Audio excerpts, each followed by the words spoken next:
This video will show you how to use the online Sendai Framework Monitor to report on Target A. This target is to substantially reduce global disaster mortality by 2030, aiming to lower average per 100,000 global mortality between 2020 to 2030 compared to 2005 to 2015. To begin reporting, make sure you have selected the correct reporting year. The year should reflect the year of the data and not the year that you are inputting data. For example, if you are inputting data collected from the calendar year 2017 for the 2018 reporting cycle, then the reporting year selected is 2017.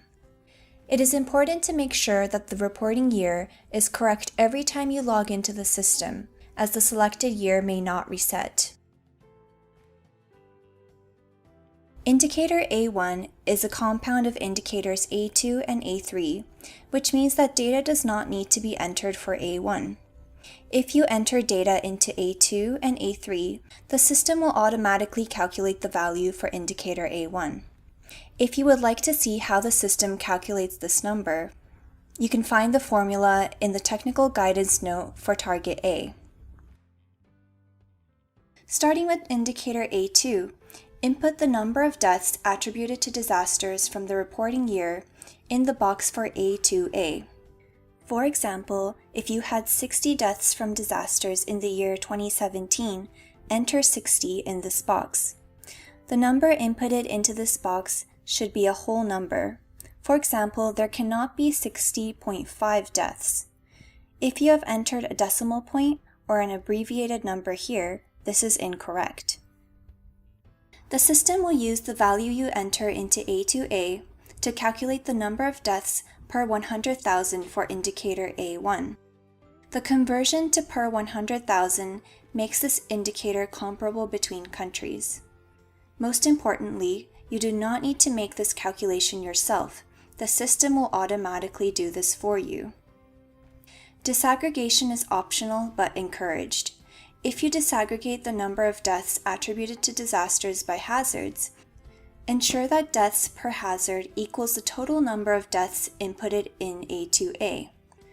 For example, if there are 30 deaths attributed to earthquakes, 20 for cyclones, and 10 for floods, the total number of deaths inputted into A2A should equal 60.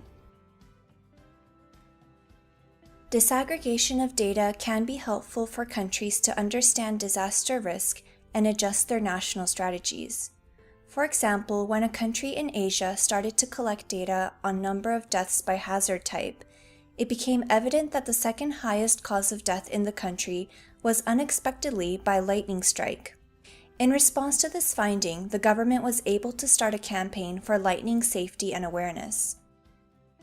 Collecting data disaggregated by sex, age, and disability is highly encouraged as well. For example, if your data shows large numbers of deaths among people with disabilities, it can indicate need for targeted DRR activity or policy. In this instance, disability refers to pre-event disability and not disability acquired during the course or as a consequence of the hazardous event. Reporting on indicator A3 works in the same way as A2.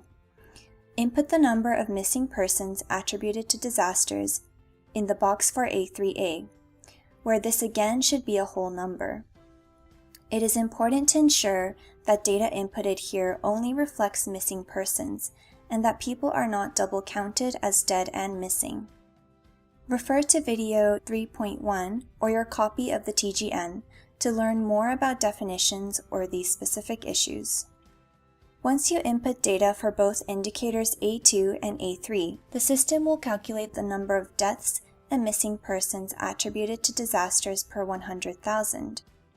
If an error message pops up and the value for A1 does not show up, make sure information on population is entered in the metadata, as Target A calculates based on your population.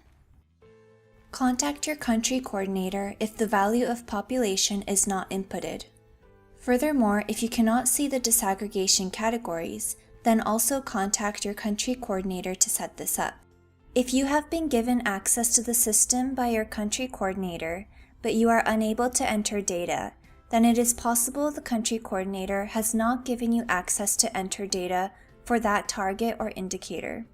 You will need to contact your country coordinator and ask them to give you access to the target or indicator you need to enter data on.